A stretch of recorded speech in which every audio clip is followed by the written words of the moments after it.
लेकिन cockroach party बनाई किसने? जो उस सरकार का समर्थन करता था आज से कुछ साल पहले, जो अपना देश छोड़ करके यूएसए बैठ गया जा करके, और जो भारत आने पे कहता है कि मैं भारत आऊंगा तो मुझे तिहाड़ जेल भेज दिया जाएगा, वो इंसान भारत आने को तैयार नहीं हो रहा, वो भारत के मुद्दे उठाएगा। मतलब भारत के मुद्दे अब वो लोग उठाएंगे जर्मन शेफर्ड जैसे, ध्रुव राठी जैसे, या फिर ये कॉकरोच पार्टी जैसे। अब मुझे लगता है कल को फिर एक पार्टी छिपकली पार्टी आएगी। इस देश का दुर्भाग्य पता है क्या है कि जनता आरोप तो लगाना जानती है, लेकिन वो आरोप के ऊपर जब उनको काउंटर किया जाएगा ना, वो सुनना नहीं जानती है। फिर कहते हैं कि हम देश के साथ हैं, हम भगत सिंह के साथ हैं, हम सुखदेव के साथ हैं, हम राजगुरु के साथ हैं। हम किन के साथ हैं? हमें पहले ये तय करना पड़ेगा, अच्छाई और बुराई को देखना पड़ेगा। पंजाब के अंदर चुनी हुई सरकारों को बर्खास्त करने वालों का समर्थन अगर कोई यहाँ पे कर रहा है, कौन सी सरकार? कांग्रेस थी। चुनी हुई सरकारों को बर्खास्त किया। 84 दंगों में सिखों के नरसंहार के बाद बोला धरती हिलती है तो पेड़ गिरते हैं। करेगी बीजेपी इतने दिन से काम दिखा रही है, सड़कों पे अपना दिख रहा है, जनता में दिख रहा है, राजा हमारा बहुत अच्छा है जो प्रजा को साथ लेके चल रहा है, तो कैसे कर पाएगी? कुछ नहीं, आते जाते हैं, दिल्ली बनते हैं, कितने गायब हो जाता है, कुछ नहीं होना। कहते हैं ऐसे रिजाइन दिलवा देंगे, ऐसे दिक्कत मतलब मोदी जी का ऐसे रिजाइन दिलवा देंगे। भाई कहने से अगर ऐसा कुछ होता तो कांग्रेस कितने साल से लगी हुई है, सारी पार्टियां मिल चुकी, पूरे देश की एक हो गई थी, कुछ हुआ उन पे क्या? आपको क्या लगता है मतलब जो 70 साल से कांग्रेस नहीं हिला पाई, वो 4 दिन आई हुई, 5-6 दिन आई हुई कॉकरोच जनता पार्टी जो इंस्टाग्राम और सोशल मीडिया पर आई है, वो हिला देगी? आप खाली 70 साल की खाली कांग्रेस मत बोलो, तो सारी मिल गई थी बागड़ बिल्ले। भाई पूरे देश की पार्टी मिल एक साथ मिल गई थी, क्या कर पाए? सही बात। भाई लॉजिक भी तो होना चाहिए कुछ। भाई बंदा काम कर रहा तभी तो टिका हुआ है, तभी तो। अभी योगी को ले लो, उसी के साथ साथ भाई काम कर रहे हैं, तभी तो प्रधानमंत्री की होड़ में है, लाइन में। तो एक ऊपर वाले से कहूँगा, योगी जी से मतलब जो योगी जी है उनके जैसे देश हमारे दिल्ली में आ जाए। उन्होंने एक योगी जी हमारे माता जी, एक योगी जी हमारे कहाँ कहाँ जाएंगे, कहाँ कहाँ जाएंगे। इसीलिए मैं कह रहा हूँ, आप सुनिए मेरी बात सुनो, पहले इनके सुनो। मैं लखनऊ की हूँ। नहीं, मैं लखनऊ से नहीं, मैं लखनऊ से हूँ, पर मेरे दिल्ली में बहुत साल हो गए मुझे। दिल्ली में आप तो चाहते हो कि आप दिल्ली में बेटा पैदा भी नहीं हुआ, तो जब मैं दिल्ली आ गई आप थी। चाहते हो कि योगी जी प्रधानमंत्री बने? वो मैं सोचती मैं दिल्ली में आ जाए, जो ये जो काउंटर कर रहा है बहुत अच्छा काम करते योगी जी है। और योगी जैसे मैं आऊंगा आपके नेता पास, मेरे पास आना चाहिए। आपके पास भी आऊंगा, आप यही रहना। मैं और लोगों से बात कर लेता हूँ। नमस्कार सर, आपने कॉकरोच जनता पार्टी का नाम सुना है इंस्टाग्राम वगैरह पे? हाँ जी, हाँ जी। क्या लग रहा है कि भाजपा का सूपड़ा साफ कर पाएगी? भाजपा का मतलब ऐसा नहीं है कुछ। भाजपा का हमारी नज़र में तो, मैं एक सेंट्रल गवर्नमेंट एम्प्लॉय हूँ। लेकिन फिर भी आपको लगता है, आप जैसे आप गवर्नमेंट एम्प्लॉय हैं, गवर्नमेंट एम्प्लॉयज़ में भी कई एग्जाम देकर पास होना पड़ता है। जितने भी आपने हिस्ट्री देखी हो या फिर आप करंट अफेयर में देख रहे हो कि नेपाल के क्या हाल हुए, बांग्लादेश के क्या हाल हुए, ये यूथ ने और जनजीज ने करे, क्या कॉकरोच जनता पार्टी कर पाएगी भारत का? और क्या भारत देश का संविधान इतना कमज़ोर है? नहीं, कुछ तो मतलब इफेक्ट तो होगा उस चीज़ का। बाकी क्या है कि हमारी इस चीज़ का, हमारी तो थिंकिंग ये है कि कोई भी गवर्नमेंट है, देखो जो 70 सालों से देश जब से आज़ाद हुआ है ना, तो ऐसा तो है नहीं कि देश वही स्थिति पे खड़ा है। देश ने तरक्की की है। हो सकता है कि जो जनजीज हैं वो असर दिखा दें, जो कॉकरोच जनता पार्टी है वो असर दिखा दे। जो कॉकरोच जनता पार्टी है उसमें यूथ जो जनजीज हैं, जनजीज हो सकता है ऐसा कर सकते हैं। देखो एक चीज़ बताएं हम आपको। पहली बात सुनो, जनजीज, आज की जनजीज को मालूम है कि मेरा देश बचा रहेगा तो हम बचे रहेंगे। हम अपने देश को ऐसी जगह नहीं ले जाना चाहते हैं जहां मेरे बच्चों के लिए और आने वाले पीढ़ियों के लिए नुकसान हो। तो मैं उस अपने देश को बचाना है, ना कि ये कॉकरोच पार्टी लाके हमें क्या नाम है बर्बाद करना है। कॉकरोच पार्टी जब आया, अभी बनाया जिसने कॉकरोच पार्टी, तो उसको जैसे उसको देश की जो स्थिति है ना, वो देश की करेंसी से क्लियर होती है कि देश की करेंसी कहाँ पे है। वो अब 100 तक जाने वाली है आपके हिसाब से? हाँ, तो देश की जो कॉकरोच जनता पार्टी है ये सही कह रही है, जो उसने नैरेटिव उनका जो, हाँ उनका जो कैसे कह रही है? हमारे देश का नेपाल और बांग्लादेश से तो हाल होना ही नहीं चाहिए, चाहे हमारे देश में कितनी भी बुरी स्थिति हो।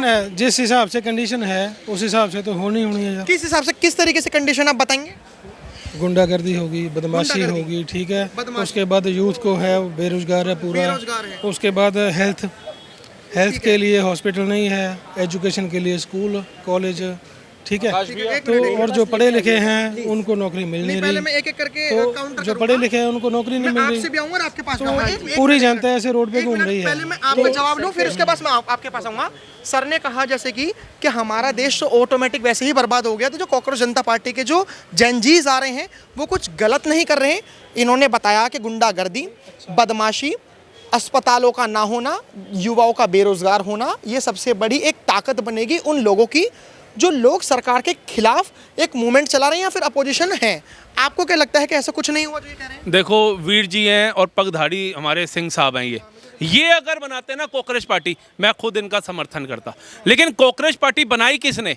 जो उस सरकार का समर्थन करता था आज से कुछ साल पहले, जो अपना देश छोड़ करके यूएसए बैठ गया जा करके, और जो भारत आने पे कहता है कि मैं भारत आऊंगा तो मुझे तिहाड़ जेल भेज दिया जाएगा, वो इंसान भारत आने को तैयार नहीं हो रहा, वो भारत के मुद्दे उठाएगा। मतलब भारत के मुद्दे अब वो लोग उठाएंगे जर्मन शेफर्ड जैसे, ध्रुव राठी जैसे, या फिर ये कांग्रेस पार्टी जैसे। अब मुझे लगता है कल को फिर एक पार्टी छिपकली पार्टी आएगी। इस बात पर जवाब दीजिए, जैसा कि अभी आपने आरोप प्रति आरोप तो लगा रहे हो, क्या आप सरकार ये आपका नाम क्या था? अभी हम, आपका नाम क्या था? नाम परमिंदर सिंह है। पहले मैं आपके काउंटर सवाल ले लेता हूँ। परमेंद्र जी, हाँ जी। परमेंद्र जी ने कहा कि हमारे देश में अस्पताल नहीं है और बेरोजगारी ये सबसे बड़ा फैक्टर बताया। क्या आप इनको काउंटर करना चाहोगे? बिल्कुल करूंगा सर। आज से पहले हमारे देश के अंदर 60 साल राज करने वाली सरकार ने 45 साल तक सिर्फ एक ही एम्स दे पाई थी। आज आप भटिंडा पंजाब चले जाइए, आपको एम्स मिलेगा। आज आपको उत्तराखंड ऋषिकेश में एम्स मिलेगा, आपको आंध्र प्रदेश में एम्स मिलेगा, आज आपको देवघर झारखंड में एम्स मिलेगा, आज आप जाइए जम्मू कश्मीर में एम्स मिलेगा, जम्मू में भी एम्स मिलेगा। आप जाइए पश्चिम बंगाल में भी आपको एम्स मिलेगा, रायपुर में भी एम्स मिलेगा आपको। आप जाइए गोरखपुर में भी आपको एम्स मिलेगा। आज 23 राज्यों में, भारत के 28 राज्य हैं, 8 केंद्र शासित प्रदेश हैं, 23 राज्यों में आपको एम्स की सौगात मिलेगी। इन्होंने एक अस्पताल का तो जवाब दे दिया, आप क्या कहना चाहोगे?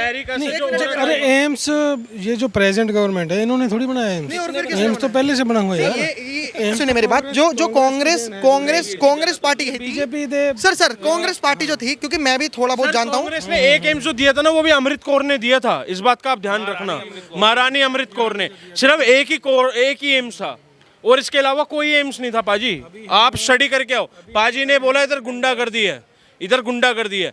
आज आपसे 10 साल पहले या 12 साल पहले आते ना, पत्ते पत्ते पे भी लिखा होता कि इस चीज को हाथ लगाओगे आप फट सकते हो, इस चीज को हाथ लगाओगे आप फट सकते हो। अब इधर एक फाड़ के दिखाओ, अगर वो आपको ना फाड़ दे तो भाई साहब। पूरे देश में कितने अच्छा पाजी से बोलो, कब हुआ फट ये? गए। किसने फाड़े बाजी? फाड़ने वाला कौन था? पंजाब में फाड़ने वाला कौन अभी था? हुआ लेटेस्ट पंजाब में, वो किसने करवाए? पहले तो आज तक पंजाब में बम जलंधर में हुआ, अमृतसर में हुआ, अभी किसने करवाया वो? तो ये चीजें यार, ये चीजें मतलब देखो, हम किसी ये डिक्लेयर नहीं करते हम, और ना हम उस चीज में हैं। तो ये जैसे मैं आपकी परेशानी सुन रहा हूँ, आपकी उम्र कितनी होगी सर? उम्र मेरी 30 साल है। तो मतलब आप जेनजीज में तो भी काउंट नहीं होते होगे। हाँ, तो हमारा मुद्दा कांग्रेस जनता पार्टी ही है। हाँ, जैसे जनता पार्टी को मैं तो समर्थन देता नहीं यार, क्यों? और ना मैं बीजेपी को देता हूँ, सीधी सी बात है। ठीक है, फिर किसे आप देते हो सपोर्ट? मतलब ये आपका कॉन्स्टिट्यूशनली राइट है। मैं भाई किसी भी पार्टी का समर्थन हो ही नहीं, सीधी सी बात है। विकसित भारत ਦਾ ਖਾਬ ਕਿਉਂ ਵੇਖਦੇ ਹੋ? ਫਿਰ ਕਿਉਂ ਕਹਿੰਦੇ ਹੋ ਸਾਡੇ ਇਧਰ ਸੜਕਾਂ ਠੀਕ ਨਹੀਂ ਹੈਗੀਆਂ ਨੇ, ਨਾਲੀਆਂ ਠੀਕ ਨਹੀਂ ਹੈਗੀਆਂ ਨੇ, ਪਾਣੀ ਭਰ ਜਾਂਦਾ ਹੈਗਾ ਹੈ, ਗਰੀਬਾਂ ਦੀ ਨਹੀਂ ਸੁਣਦੇ ਨੇ, क्यों? भगत सिंह ने क्या बोला था? उसने ये बोला था कि मेरी लड़ाई जो है अंग्रेजों के खिलाफ नहीं है, मेरी लड़ाई इस सिस्टम के खिलाफ है देश के। कल अगर अंग्रेज जाएंगे, अंग्रेजों के बाद अगर हमारे देश के बंदे लीडर ऐसा करेंगे तो उनके खिलाफ भी मैं क्रांति करूंगा। ठीक है सर, लेकिन तो जो आज आपने की क्रांति डेट में बोली वही है, हो सर, रहा जो है। आपने क्रांति थैंक बोली यू है, सो मच। कोई बाहर तो आ नहीं रहा। जैसे अगर कोई भ्रष्टाचार है, भ्रष्टाचारी है, कोई कांस्टेबल है, तो उसके लिए एसीबी, एंटी करप्शन ब्यूरो बनी है। अगर कोई कुछ गलत कर रहा है, अगर किसी के वोट काट रहा है, तो सुप्रीम कोर्ट है। इतनी सारी चीजें हैं। आखिरी गल दसा, इस देश का दुर्भाग्य पता क्या है कि जनता आरोप तो लगाना जानती है, लेकिन वो आरोप के ऊपर जब उनको काउंटर किया जाएगा ना, वो सुनना नहीं जानती है। फिर कहते हैं कि हम देश के साथ हैं, हम भगत सिंह के साथ हैं, हम सुखदेव के साथ हैं, हम राजगुरु के साथ हैं। हम किन के साथ हैं? हमें पहले ये तय करना पड़ेगा, अच्छाई और बुराई को देखना पड़ेगा। पंजाब के अंदर चुनी हुई सरकारों को बर्खास्त करने वालों का समर्थन अगर कोई यहाँ पे कर रहा है, कौन सी सरकार? कांग्रेस थी। चुनी हुई सरकारों को बर्खास्त किया। 84 दंगों में सिखों के नरसंहार के बाद बोला धरती हिलती है तो पेड़ गिरते हैं। ये तो कांग्रेस जनता पार्टी है, बस हवा में ऐसे चल रही है। सब हवाबाजी है। आप तो जेनजीज, आपको तो सपोर्ट करना चाहिए उनके हिसाब से। बंद कर दी बनाना अब मियां खलीफा ने। अरे आप गलत डिबेट पे जा रहे हो सर। आप ये जो कांग्रेस जनता पार्टी है, ये कोई नई चीज नहीं है। ये वही पुराने वालों ने नया मुखौटा लगाया, इसके पीछे आपको वही गैंग मिलने वाला है। आम आदमी पार्टी सेम गैंग मिलेगा, बहुत सारे हैं राष्ट्र विरोधी जो हैं, वो पूरा गैंग उनको लगा कि अब हम कैसे बचें या कुछ नया करें। अब कुछ नहीं होने वाला, एक हिट के स्प्रे में साफ जानी है ये, एक हिट के स्प्रे में साफ जाएगी ये, कुछ नहीं है, ये बिल्कुल पुराना मामला है। एक हिट मारो, इनके चेहरे उतर के आ जाएंगे बाहर।